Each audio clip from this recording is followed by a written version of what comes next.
also have time. Hello, everyone. So welcome to today's free session where we're going to talk about why ending the session is just as important, if not more important, than how we begin the session with animals. So when we begin a session, an Animal Reiki session, hey, Laura, thank you so much for joining us. Hey, Bruce, you're here. So when we start an Animal Reiki session, we always want to start, right? We want to make sure that we aren't carrying any anger or worry. So we use the precepts or we use the all is well mantra to just bring ourselves back into that space of no anger, no worry, humility, compassion for ourselves and for others, and just the honesty about why we're here and what we're doing. So when we start a session, we always set our intent that we're open to holding space. For the animal, we set our intent that we're open to receive, right? Because we're going to be receiving from the animal, so we're open to receiving whatever it is that the animal would like to share with us, meaning energy-wise. We're not doing animal communication, so just being open.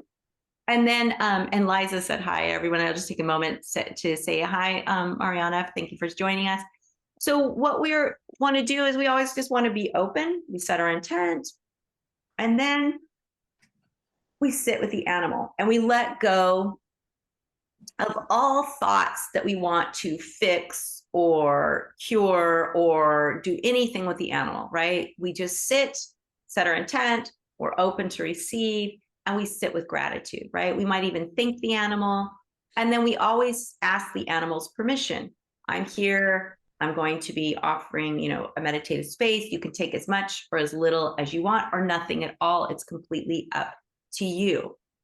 We never want to force anything on the animal. We always want to be as non-intrusive as possible, right? So that's how we always start. And then we keep our mind focused on ourselves. We don't allow our energy to go out, like I'm going to try to fix you or I'm going to heal you. None of that in the let animals lead method is what we do. We just sit and meditate.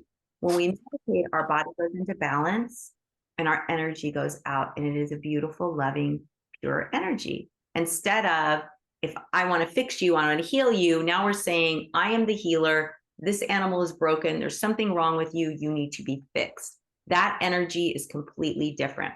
So of course, when we're starting our Animal Reiki sessions, we always want to be just set our intent, open to receive, ask permission, and then we sit and we let go. And if our mind starts to wander, we go back to either the precepts, our breath, all is well, whatever it is that we're using to keep our focus on ourselves. And it's counterintuitive. We think, oh, we're sitting with an animal. We need to be doing something. It's actually, we're more powerful when we go inside and our energy is beautiful and calm and goes out. That is what the animals are connecting to. So we do a beautiful session for however long we do it. And now we're ending the session. So how do we end a session? Well, we end a session going to Gasho, right? My intent to end the session, and we thank the animal. And then we might just go on our merry little way. Well, a lot of times, and I know this happens a lot in my classes, people say, oh, I don't feel like the animal received anything.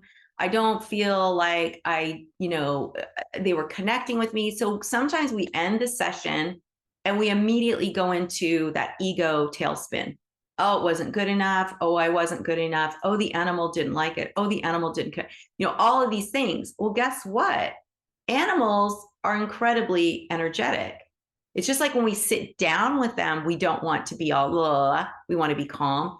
And when we end it, we also want to keep that calmness and that appreciation and that love for them open until we set our intent, I'm ending the meditation. Here's the thing. People are like, well, I'm ending the meditation, but I want to stay connected to the animal. I'm ending the meditation, but then I worry about the animal. What we can do is set our intention. My heart is still connected to the animal. My ego is not connected to the animal. I release my ego's connection to this animal. Your ego's connection to the animal is the part that says, this wasn't good enough. The animal didn't do it. Oh my gosh, I'm worried the animal isn't going to get well. What's going to happen to the animal if the animal doesn't get a job? Blah, blah, blah, blah, blah. All these worry thoughts, that's in our ego. That's up here. We want to connect with our heart space, which is just pure love. So we can set our intent that I will stay connected, because we all are connected. It's quantum physics. But for ourselves to remind ourselves, I'll stay connected with my heart. But my ego, I'm going to let go of. My ego, I'm going to put to the side. And when we think about that animal, we just want to send love. We don't want to send worry. We don't want to send anger about what's happening to them. We don't want to bring those negative energies into our thoughts about the animals. Because one thing I have learned is that when you are connected with an animal and you think of that animal, they feel it. So just like with people, you can be thinking about a good friend and all of a sudden that friend calls you. Oh my gosh, I was just thinking about you. But humans, we're connected and there is that deep connection and we can make things happen. But for us, it's a lot harder. But for animals, that's how they connect, is through energy. It's very easy for them to be connected and stay connected. So when we end a session, if we're ending a session with negative thoughts or not loving thoughts, then we're kind of like putting gunk on the session. So now we have this beautiful session and now it's not so beautiful for the animal. It's like, as a human, you get a massage and then your masseuse says, yeah, that wasn't really that great. And then she just starts acting weird when you're leaving. Like, yeah, okay, thanks. Yeah. Because she's got all these doubts and you start thinking, okay, that was weird. And then it's going to taint this beautiful, relaxing experience you just had. But with animals, it's the same thing. We end our session. And a lot of times, I'm not saying this is every time, a lot of times we end our session, we end it with gratitude, we end it with love, and we go on our way. And that's a beautiful way to end it, because we're keeping that beautiful energy that we created alive and strong. So now that the animal, when they go and relax and they're sitting in that beautiful space, it's still open and loving. We're not like closing it with our negative thoughts, because again, we're all connected. And our thoughts, when we think of that animal is receiving them. And this takes kind of a leap of faith and that belief that your energy is limitless and that you are really connecting to the animal. So when we end our session, the best way you can end it to keep that beautiful way of thinking is to end it with gratitude. You can't be upset or angry or worried when you're grateful. So if you can just take a moment, you end the session and you for yourself say, I'm so grateful for this time with this animal. I'm so grateful that they were shared space with me. Because if they are there, even if they leave the room and you feel that connection, they're still, they're enjoying that with you. So if you can sit for a moment and be grateful for that time, to really share that energy of love and gratitude with the animal, that will help you to say positive about the session. And that will help you to feel positive about yourself and to give love back to yourself. Because if you start doubting what happened in the session, you're actually doubting yourself. And that's not self-love. So we really want to make sure that we're sitting in that space and we're sitting in the energy of gratitude and we're sitting in the energy of love. Now, I want to open this up because I think that questions are going to help us talk further about that. So that's just my simple way. When we end the session, let go of your ego. You can set the intent that the session is ending, but your heart connection is still alive. And then we end it with gratitude and respect and love and honor for the animal. And then we don't allow ourselves to go negative afterwards. We know that whatever was supposed to be shared was shared and that the session was perfect. No matter how it looked, it was perfect.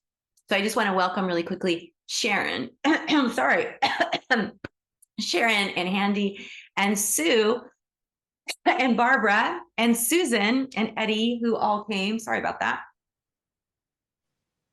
I need to take out this gum so I don't choke on myself. But I would love to hear about all of you or any questions or how you end it. Hey, Eddie. And you can unmute yourself or you can just raise your hand, whatever you want. So Sharon, did you have it? No, yeah.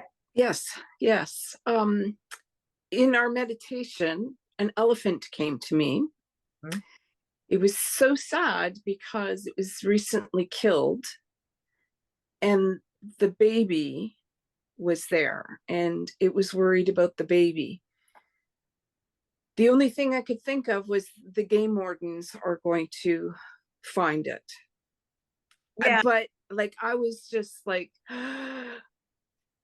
and I didn't, like, I tried to stay positive and such, but like, how do you wrap your head around the initial shock Mhm. of just coming across something so bizarre? Yeah. Yeah. So a couple things. A lot of times, we have to make sure that what we're hearing from an animal isn't our own stuff. Because a lot of times it seems like it's coming from the animal, but it's our own worry and fear. So, because it's not very often that animals come to us with worries that they can't release. Do you know what I mean? And so we can help them if that is what's happening. We can help them by saying all is well, all is well, even though we don't know because we can't say what's going to happen with that baby. Yeah. And also, dying for animals isn't the same for dying for us. They aren't afraid of what's on the other side. Now, if the elephant was afraid for her baby, even if the baby died, the baby would be with her, and it's not the end of the world. So we have to focus on all is well. Even though we may not be feeling it in our hearts, we have to remind ourselves no matter what it looks like, all is well. And the reason that's so important is because when we can send love and positivity out, then that can be reflected back, right? We can calm bad situations with love, with understanding, with peace. We can't control, nobody can control what's happening, right? We can't control other beings. Animals understand that much more deeply than we do.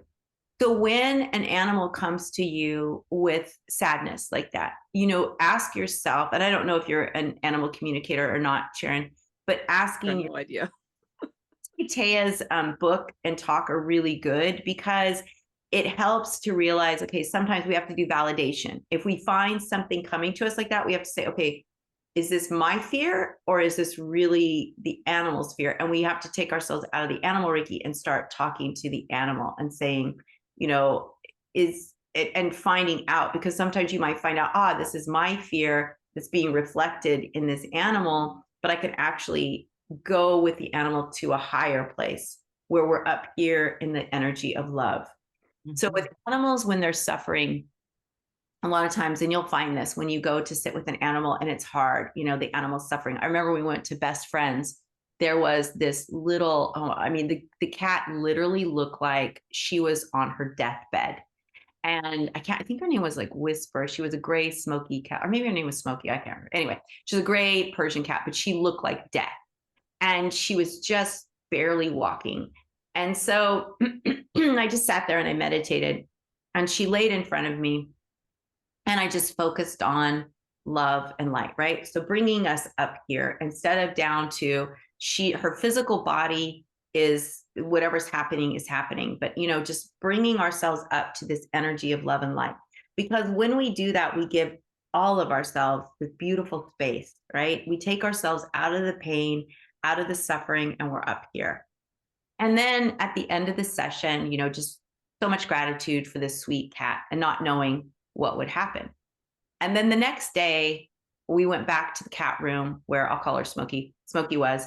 And we were asking the people that took care of her, oh, do you know where Smokey is? We were going to come back and maybe sit with her again. And she's like, oh yeah, Smokey's right up there on the rafters. And Smokey was a different cat. I'm like, no, I'm talking about the cat that I sat with yesterday, not that cat. No, that's not her. And she's like, yeah, it's Smokey. I'm like, but yesterday she could barely walk. Oh, yeah, she was doing better this morning. And she was like literally a different cat. She was poofed out. Her hair was like normal. And she was up in the rafters. And I'm like, oh my God. but it's the power of, we don't know what our love, our energy of positivity can bring. But we do know what our energy of sorrow, our energy of anger, our energy of worry can bring. It can bring everything down. And so it's very heavy, and it's not healing, and it's not conducive to opening up an animal's heart and having them feel all is well, right? So, it's very hard, especially, you're very empathetic, and to have an animal come to you and want to fix it and heal it, right? We want to make everything better. But we have to also realize, as humans, right? We go through our own pain and suffering. And we know that other humans can't really heal our heart. Like when someone dies, it's our own process how we heal. And animals are the same. So the elephant might have been fresh off something, and oh my gosh, I'm so worried. What we can do for those animals that are in that midst of like panic is create that beautiful calm space so that they can calm down and they can realize, okay, all is well, because they can let go of it much, much more easily than we can, which is another reason why we always have to stay in that energy of positivity and love and the knowledge that all is well. And it's very hard to do. As humans, we're very like black and white. This is happening. This is bad. This is good. But the reality is it's gray. It's gray. There is really no black and white. There's something might seemingly be bad, but then something good can come out of it. So even like the mother dying, what might happen is this baby gets taken by the wardens, and then it becomes this whole thing where now they have this baby as an orphan, and now it creates a much more wider what am I trying to say, awareness that this is wrong, because now you have this baby that's an orphan, right? So yes, it's bad the mother was killed, but now if more babies are saved and more elephants are saved, then isn't that a good thing? And so it's even like when people die, and they die for a reason, they die for a cause. It's sad that they died, but wow, look at what happened because of their sacrifice. And it is a sacrifice, right? The mother made a sacrifice. So really, like when we go into our practice, we can start seeing that bigger picture. There's more to it than this really small vision of a mother and a baby, and the mother died and the baby saw it. But now, hopefully, and maybe not, we don't know what will happen, but there could be something good that can happen. We just don't know. So isn't it better for us to then just create that energy of love and all is well and light, and know that that heals, however that looks to the animals, however that looks to the people. And that's why when we end a session, we never want to go to that place of, oh my gosh, the elephant showed me this and right? Because now we're bringing that whole thing back down. Whereas if we can say, all is well, I'm so honored that you came to me. I'm so honored you shared this message with me. I'm so grateful that we had this connection. Now it's a different energy. And now the elephant can heal as well, because now the elephant feels appreciated. The elephant feels honored. The elephant feels strong, right? So it's really like when we give, we receive, and it's they receive, they give. It's this whole infinity thing it's this beautiful thing that's going constantly, but we can break that by going into that space of worry. And now we're like, it was like I was saying earlier, like, there's this web and everybody's connected, and the animals like to come up here and be in this web above the pain, above the suffering, above their physical body. Because just like with Smokey, when you get above your physical body, your spirit, your soul can heal. And when your spirit and soul heals, your body can sometimes follow, like what happened with that cat. Her body completely, I can't even tell you the shock. Kathleen can tell you, if you ask Kathleen about it, we were shocked. And then we were more shocked that the people were like, oh yeah, she's up on the rafters. We're like, she could barely walk yesterday. And now you guys are like, oh yeah, she's up in the rafters. No big deal. It's like, oh my gosh. But again, we know what happened. We know how she was seen. And, she's in a huge cat room with all these cats. She's getting as much attention as they can afford to give her. But we came in and we saw her, and I sat with her, and I said, I'm so honored to be here with you. And I just love and light, and kept that going. And the next day, that's what can happen when we can help an animal's mental and spiritual self heal. Because when they feel seen, when they feel safe, when they feel supported, then miracles can happen. And so that's what we have to keep in our heart, that our love and light is so much more powerful than we think. And like that example of the cat, I'll always carry with me. It was early on. I mean, I think I'd only been practicing like 2 years when that happened. And it was such a wow, that's incredible, because it's the power of love and light. And that's from us. And it's who we truly are. So when we share our true self, we connect with their true self, and then miracles can occur. But I love that, Sharon, because that happens so often, right? We sit with an animal, we get a message or we get a feeling, and then we go, oh no, no, no, no, no, no, no, no. We start to go dark. We got to go, nah, nope. I have to trust, I have to believe that my love and light is going to create some type of healing. You may not know what that healing is, but you are making a difference with your love and light. So thank you so much for that. I love that. And so do you have anything else you want to add? No, I just ended. All is well. The universe has its plan, and it is love. And that's how I ended it, because I just had to be flexible. But inside it was like, and I had to hide that. So yeah. Well, and you can't hide it because they're so Yeah. connected. But it's okay. It's okay. Yeah. And then go, okay, you know what? No, all is well. And that's Yeah. of course we're going to have these, we're not robots. We're going to have emotional responses, but then it's like, okay, I'm just going to stop. So thank you so much for that. And welcome to Mary. I saw Mary just joined us as well. So anyone, if you have a question, you can raise your hand, you can do your virtual hand, or you can just unmute like Sharon did. And I would just really love to hear about any comments you have, or even like if you have a differing opinion, please go ahead and share it. And don't be shy. This is a safe place. Hey, Laura. Hey. Yeah. Oh, sorry. I can just offer Yeah. comment on there. Oh, you know what, Laura, you're breaking up a little. Just about how. Laura, you're breaking up just a little. Can you stop your video? And then we'll probably be able to hear you. Because sometimes that. Okay, perfect. Let's see now. Okay. Okay, is that better? Yeah, that is. Okay, cool. Yeah, just not a question, but more or less a comment on how we're all connected, and that I've been really troubled with a back injury, and it's been hard getting out with my border collie enough.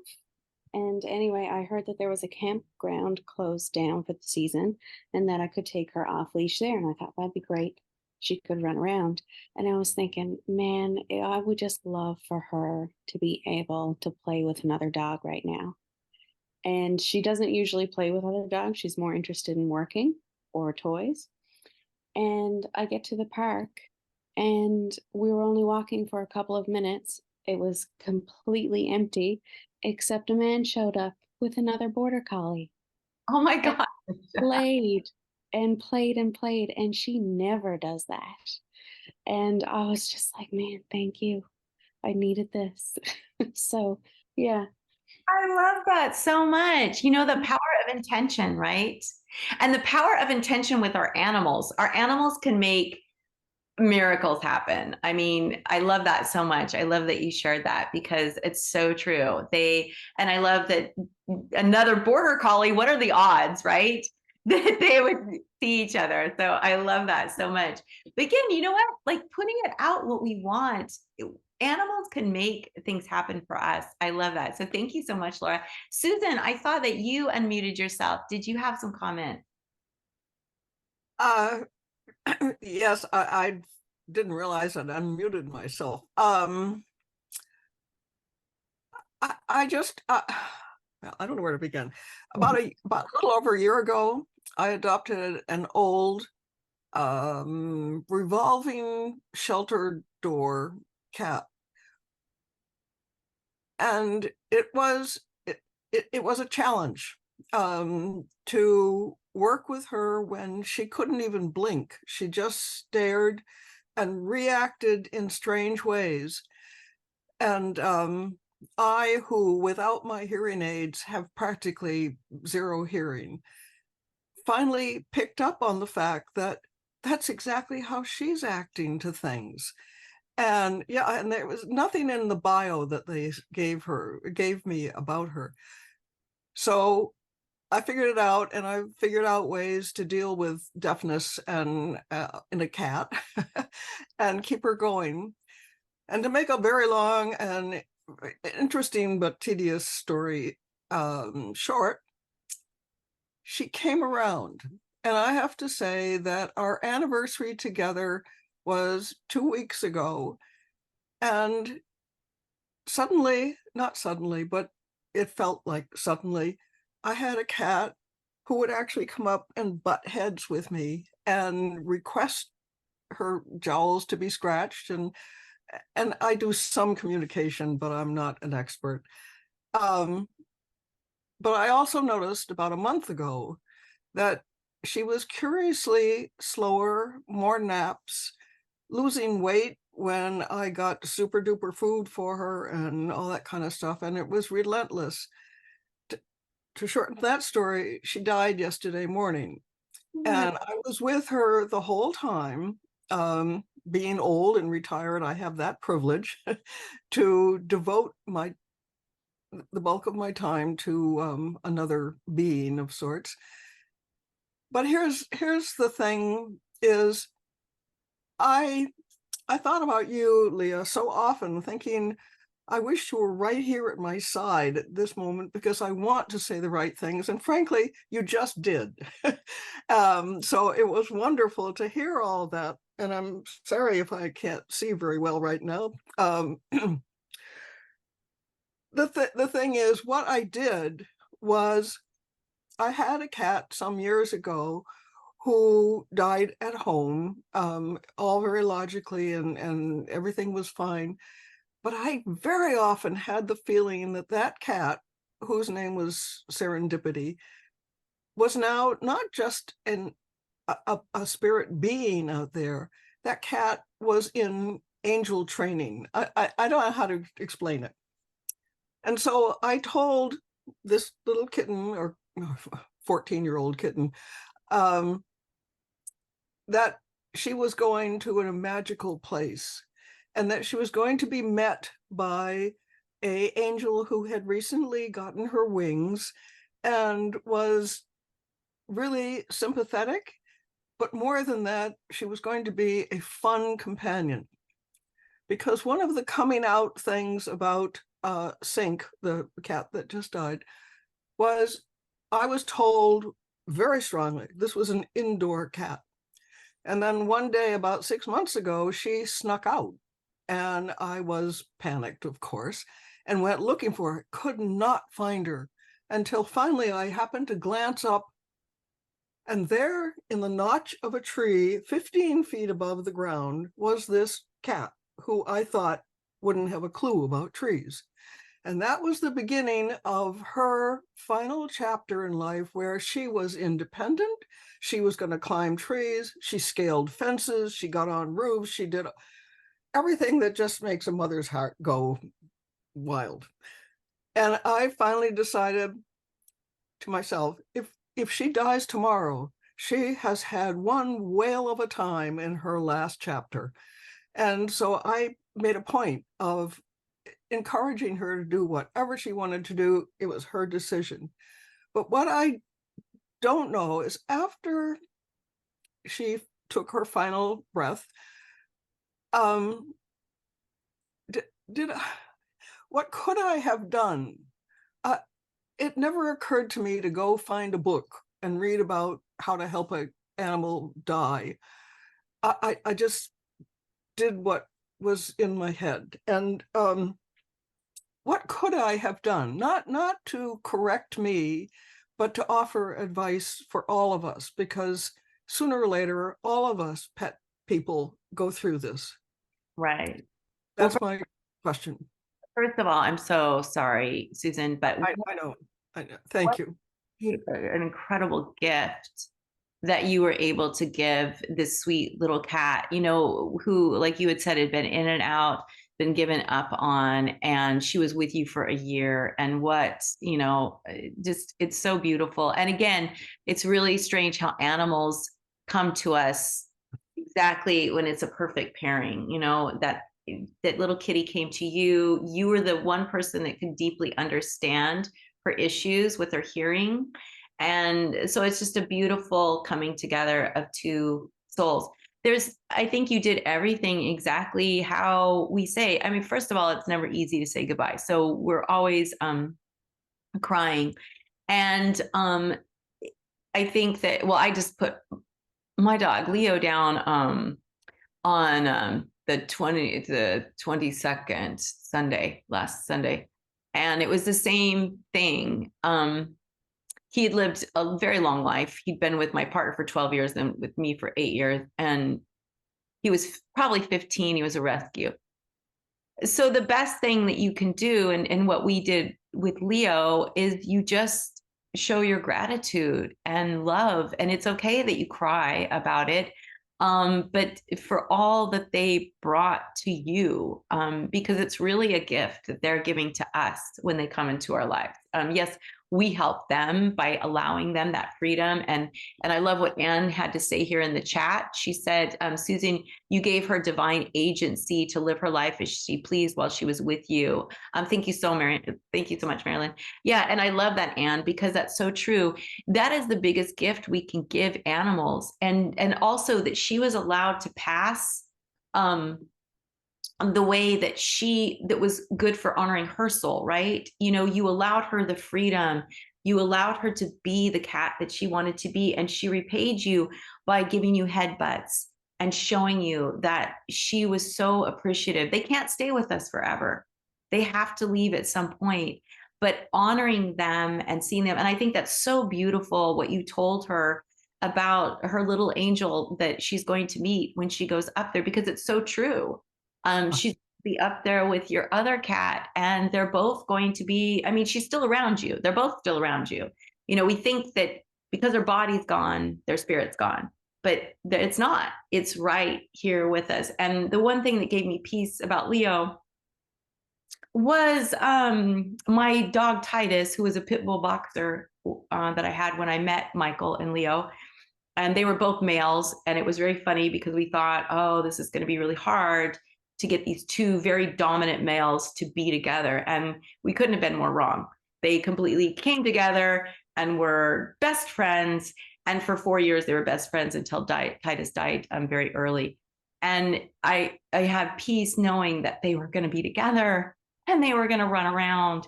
And I still feel them. I did the healing bridge in class this morning, and I could feel them right next to me, supporting this bridge, supporting what I do. And I think that that's where we sometimes get lost when we lose an animal, is that we think they're gone forever, but that's not the case. They're still there, and they're still loving, and they're still supporting us. And I think that for you, Susan, you did everything right. It's honoring our animals, giving them the love and gratitude that they deserve. And then Mary Lynn says, I think we're meant to be with our pets. There's a reason, at least that's been my experience. And then Sharon says, this is going a little bit hard. Susan said, you love and light during this difficult transition. Just know that you gained a beautiful, supportive guardian angel to help guide you. And that is so true. And then Ruth says, I'm an animal chaplain. Oh, that's right, Ruth. Thank you. And also certified in animal hospice and palliative care. Finishing the practitioner level, you did absolutely everything that we would want for our own animals. You were blessed to have this cat in your life. And then I read Gail Pope's things at Brighthaven. But Gail has a whole thing about transitioning animals because she does senior animal care hospice. But it's like we always think we could do more. And the best that we can do is just to show gratitude and love. And just like you sharing her story here, you're honoring her and you're compounding that love and that light, because now all of us feel her love and light, and we're all sending her, this beautiful appreciation that, oh wow, she was able to live. Everyone here is like, their hearts are expanded because you're sharing. She got to be an outdoor kitty. She got to leave on her terms and not because she was too old at a shelter and had to be put down, right? Yep. I hope. I'll just add one final note to this, and that is that I acknowledge to myself and to her too that I have learned more in terms of cat ownership, companionship lessons from her than from, well, I learned a lot from every cat, but I learned an awful lot from this cat. And the irony of it is, which was of course all meant to be, was my itinerant vet in the area who comes to your house, instead of you having to go to an office. And she's fantastic. She retired about 2 months ago. And so it never was a choice. It was, I don't think it would have been anyway, but it wasn't a choice. And I think that was part of the universe saying, this is an experience you need to experience all on your own. Yeah. So that's end. I love that. And what your story just reminds me is that the animals come into our lives to enrich our lives, to enhance our lives, to help us grow as humans. And we think because we're the humans and we do everything that we're the ones that are helping them.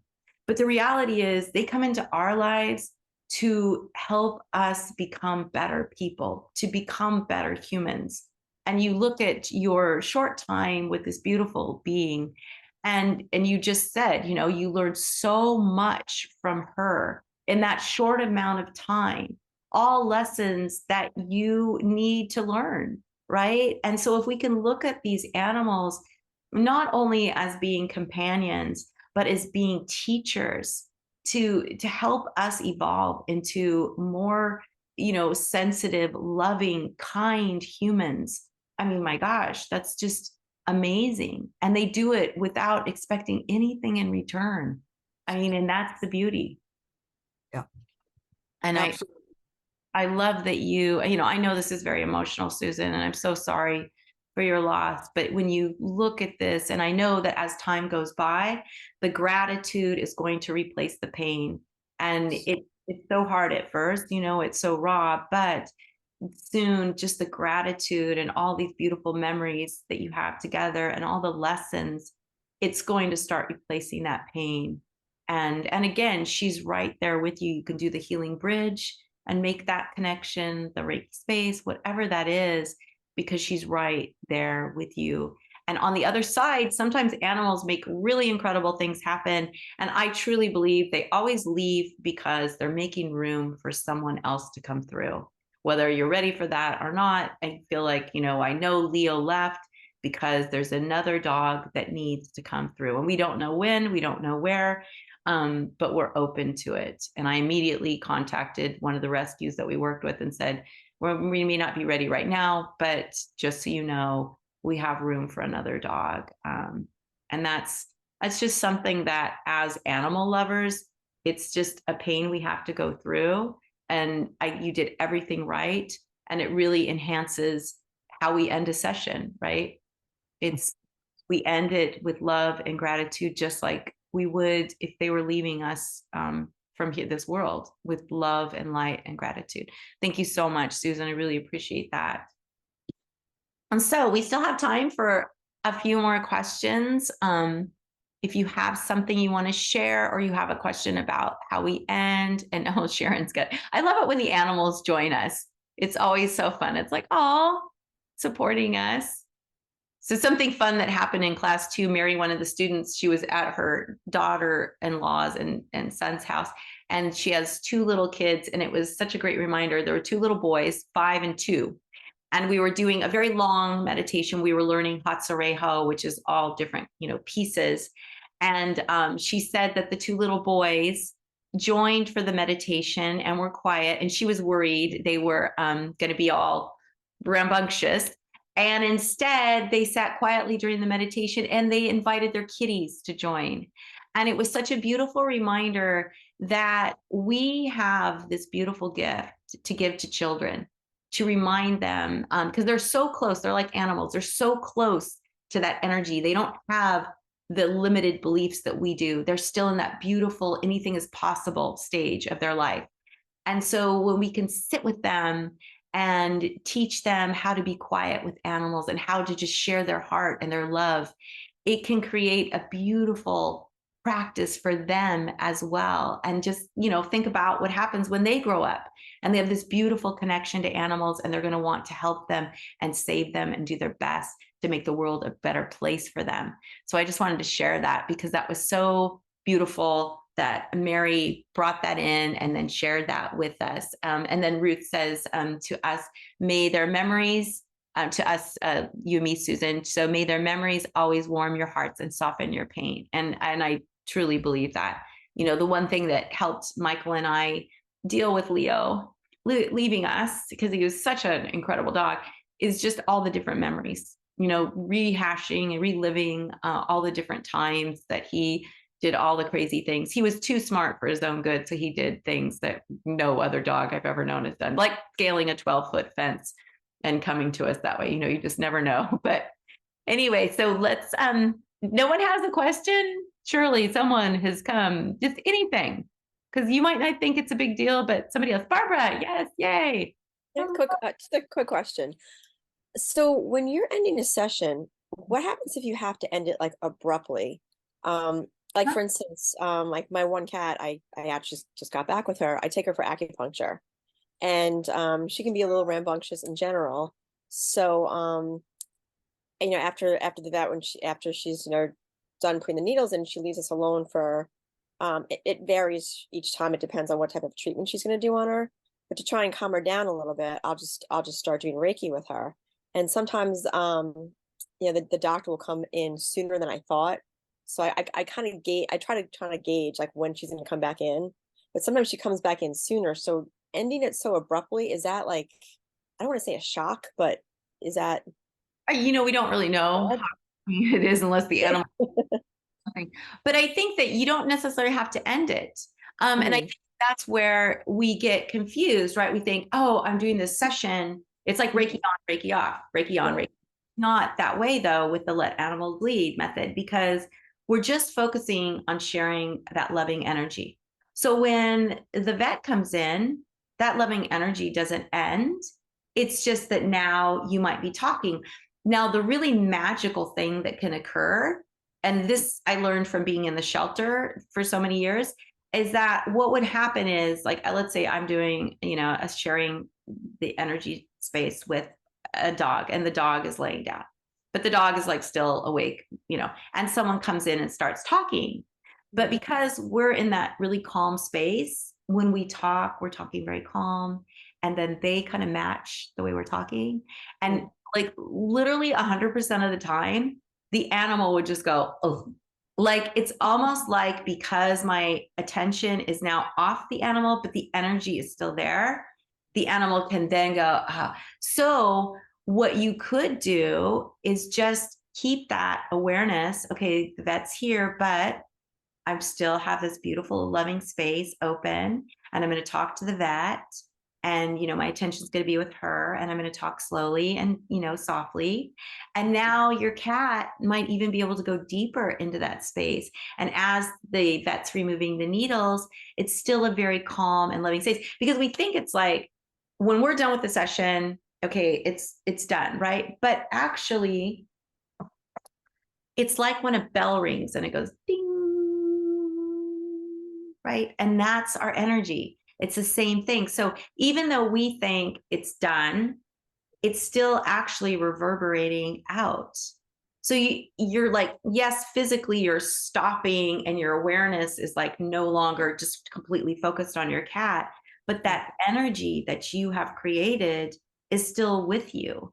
So that energy of love is still when you're talking to the vet, when you get into your car, and just reminding yourself, no, I'm just sending love, right? So imagine yourself as that beautiful sun. So when we do our meditation, when we practice our breath, we envision ourselves, because our breath is connected to our belly, which is our connection to earth, right? So it's our foundation. But it's also, our breath is connected to our inner light, who we truly are. It's our connection to our loving light. So as we breathe out, we share our breath, we share our love, we share our light. Breathing in, we make that connection to ground ourselves. And then breathing out, we share our love and our light. So now we're the sun. Now we are shining like the sun. And now we can share with the cat, and we can, when the vet comes in, we're still sharing it. When we get into our car, we're still sharing it. We might have to remind ourselves, we might have to bring ourselves back to our breath, but it's a way of being. So it's not really Reiki on, Reiki off. And so Barbara was she just graduated from her teacher training. Yay, Barbara. And she was at the Care Foundation. And we've talked about this, I think, last week, but when we go to the Care Foundation, it's very noisy and there's a lot going on, and there's wildlife and there's farming life. The second day, it's a little bit quieter. And by the third day, it's silent. Now, it's not just the animals that are there, but it's also the wildlife, because everyone is connecting in that beautiful space and they're sharing it. And it's still reverberating. All that energy that's being shared is being reverberating. And Kristen says, and this happens, we've been going there for 13 years, a week after we're gone, it's quiet, it's mellow, it's calm, because it builds on itself. So just keeping that knowledge with you, Barbara, that yes, you don't have to stop abruptly. You can say, oh, okay, now I'm just going to turn my attention and actually encompass the vet and myself, right? So now it's this huge, beautiful bubble of love and light and joy, right? And now maybe even the vet can start to feel less stress and more calm, which for vets, the vets, they have one of the highest rates of suicide for a profession. So we need to create that beautiful space for our vets and let them know how much we appreciate them and love them, and how, imagine these vets that have to put down animals. Like we had a vet come to our home, like Susan had for her last cat, to help Leo cross. And I think about her having to put down, she was going to the shelter to put down a bunch of pit bulls, completely healthy dogs.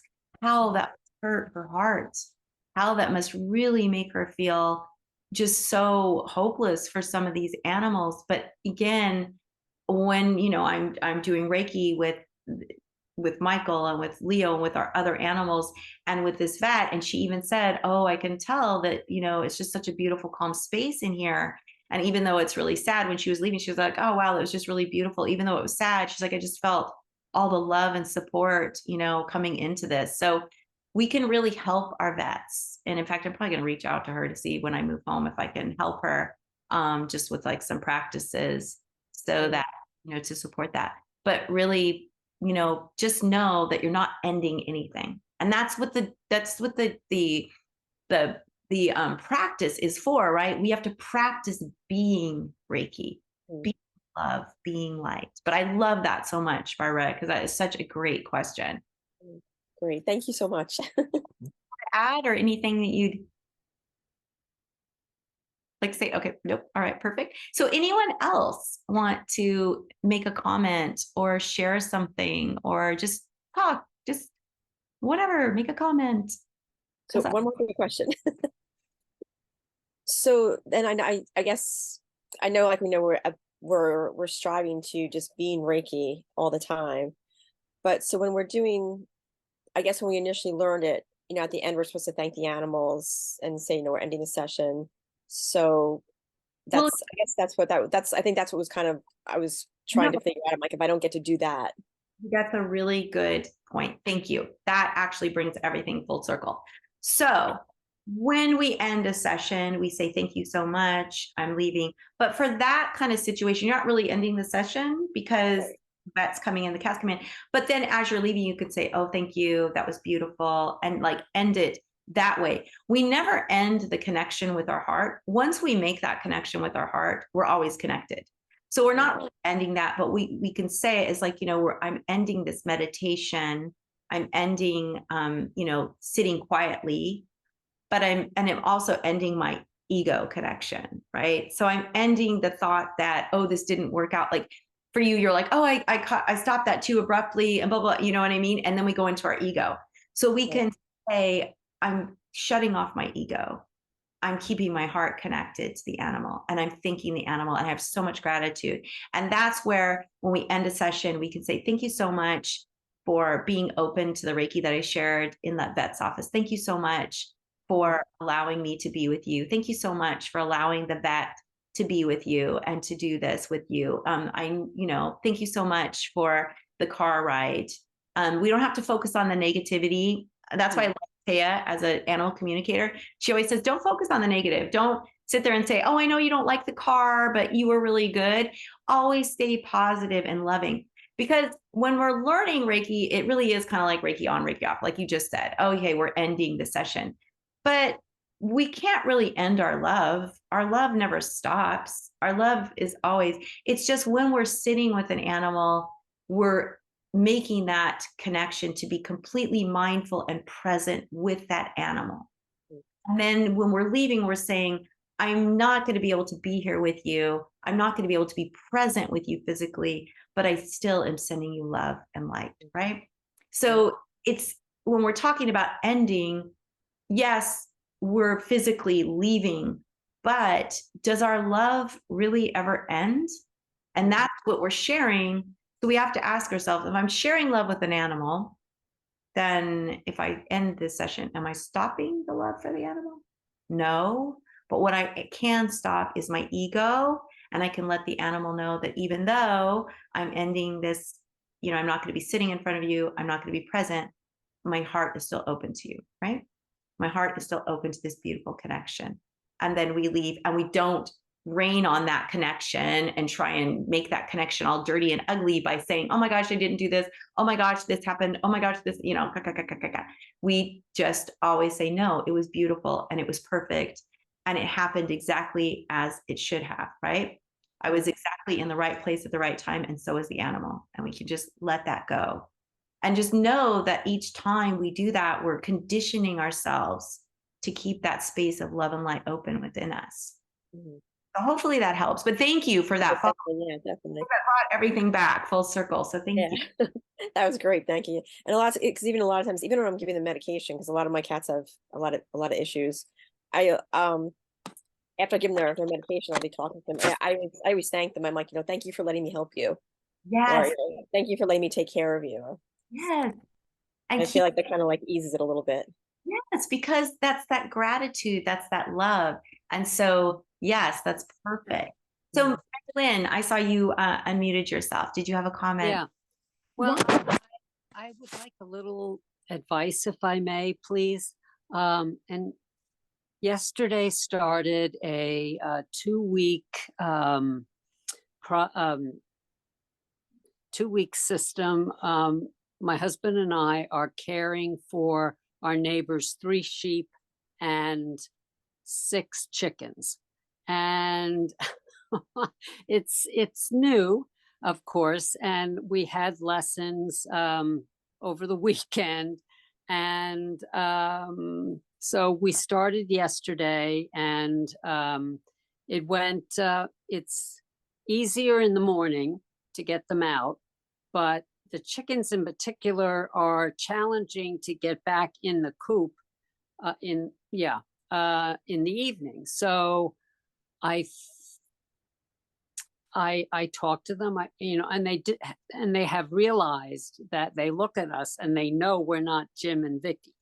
So, mom and dad, they know that. And I explain, I understand, that. And, but we're friends and we love you and we're here to take good care of you. And, so, I hope you'll, come to trust us. So my wonder is, since now this morning was easy, but I'm not, I don't know what to, I want to approach tonight very positively, of course. So I was thinking that perhaps after our session here, I would Reiki how I would like this evening to be. Does that I What mean, do you think? Anybody have any? that's a control thing. So we want to control how, Oh, right? We want to control how the animals act. well, And I want them to be safe to go back, And so what you can say is, I mean, you're an animal communicator, so you can tell them this is what's going to happen and this uh-huh. here, and we want you to be safe. I mean, that's animal communication, and you're an animal communicator, so that's easy. If for the Reiki part of it, then I would just send love and light. Like, I appreciate Yeah. you. You're beautiful. Because when they feel appreciated and they feel seen and they feel heard, then and no worries, Jemmy. Then they may be more apt to listen to you, right? But again, sometimes an animal doesn't know us, doesn't trust us, and we might have to guide them a little more forcefully than we would. But again, if we're doing it with love and light, that's different. When we're saying, oh, and telling them, even if you're not an animal communicator, I'm not an animal communicator, so I always tell them, this is what we're doing. This is why we're doing it. You need to be safe. And so please come in. And usually they will. And sometimes they don't. Sometimes you get bratty animals. It's just like people. Even if you're being super kind, like a bunch of children. Like if you got a bunch of children, you got children. And you're like, okay, everyone, let's go. Well, maybe 3 of the kids will be like, okay, fine, DTD, because they're, they obey. But you got 2 kids that are like, no, I'm going in, and you've got to like, oh no, you're going in, and I love you, and you were going to do this, and you might have to be a little more forceful. Doesn't mean you don't love the kids. And then when they're in there, you go, oh my gosh, thank you so much, that was wonderful, right? When we went to the orca, please don't hate me, I saw the orca, the performing orca, and I did that because they need love and light just as the other animals do. But what I loved about it was the trainer said, make sure you cheer and you encourage them and show them excitement and happiness, right? The animals love the feeling of joy. And so it was so cute with the orcas because they were actually like, happy. They were like smiling. They were, without being controlled, they were doing things that, were like a happier animal would do. They weren't depressed. They weren't just laying there like, okay, I'm going to do the next trick, because I've seen that before. But they were actually happy. So, just having that feeling of joy, Mary Lynn, is really important. You're an animal communicator, you can communicate, but also if you're not an animal communicator, you're like the rest of us, then what you can do is just tell animals what's happening. They understand. So just tell them, this is what I'm doing. I'm opening the gate. We're going to put you inside. And maybe they'll go easily, maybe they won't. But I really appreciate that, Mary Lynn, because that was a really important Thank you. observation. And so you'll Yeah. have Well, I'll keep you posted next week. time. If you have to drop off, that's totally fine. But we always like to close with a meditation. And I think today we'll just do that simple meditation of how we share our light. So let's get really comfortable. Our backs are nice and straight. And we always start by going into Gasho, bringing, light and dark, wisdom and compassion. It's our 2 halves together at our heart. And we set our intention that we're open to receive whatever it is that we need most at this moment in time, that we're open to holding space for any animals or beings that want to join us, and that we are creating a beautiful healing space together. And so take a moment and invite any person or animal or situations that need extra support. And I'm going to put Susan and her sweet cat into the circle.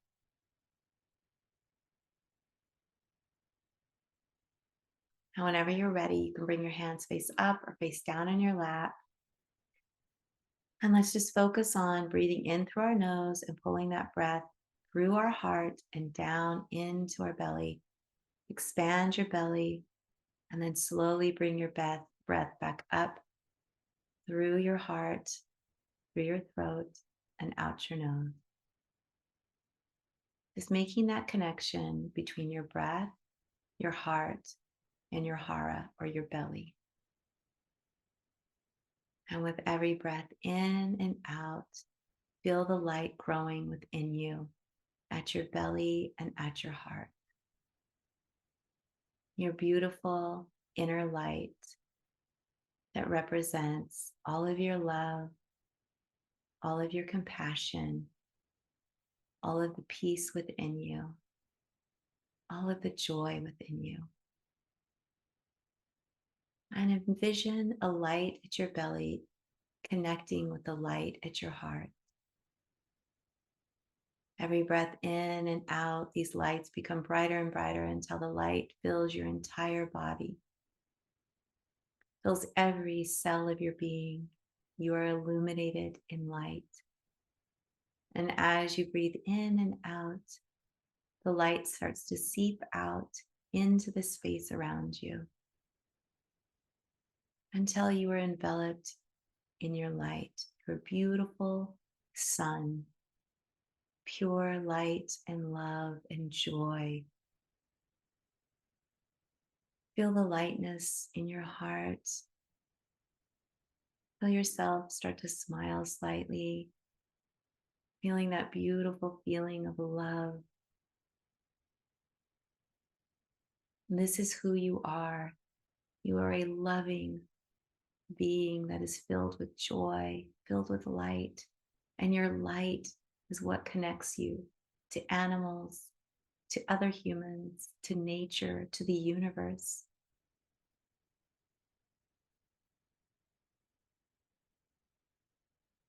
And just sit in this beautiful space and invite any animals or any people to join you.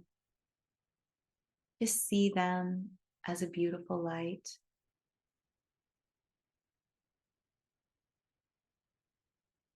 Envision all of us connecting, all of our lights becoming one.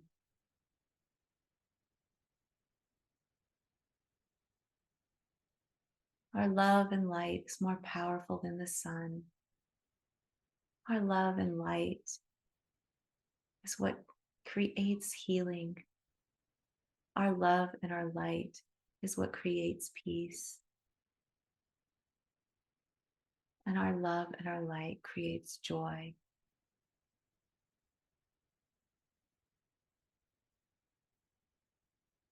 Keep this beautiful space with you.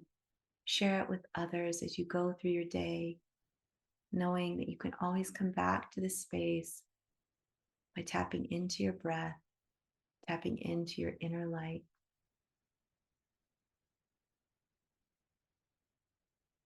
We bring our hands into Gasho and we set our intent that we're ending this meditation, but we are not closing our hearts. We are keeping this beautiful energy of love and light with us and open, so that as we go out through our day and our night and into tomorrow, that we are sharing this beautiful space with everything in our world, with the entire universe. When we hear sad news, we share love and light. When we see a friend, we share love and light. It is our magical power. Whenever you're ready, you can open your eyes. Thank you all so much for being here. Beth, I didn't say hello to you. It's so great to see you. Thank you so much for joining. Jay Haga, thank you so much. Be sure to read the chat. Laura, you had some really nice messages from people. And so thank you all so much for everyone who's new. Thank you for joining. And, next week, I don't know what we're going to talk about, but something fun. Thank you so much, Ruth. And, come back. Be ready with questions. There is no silly questions. And as you can see from the questions that are asked, it's in the things that are shared, like what Laura shared, that just made my heart expand, how the magic of animals can make magical things happen. And I'm so grateful to Susan for sharing the beautiful story of her cat, and for Mary Lynn and Barbara for asking questions that really help us all grow and us all stop and contemplate what it is that we're really offering when we say that we're doing Animal Reiki. So thank you all so much. Have a beautiful day, and I will see you soon.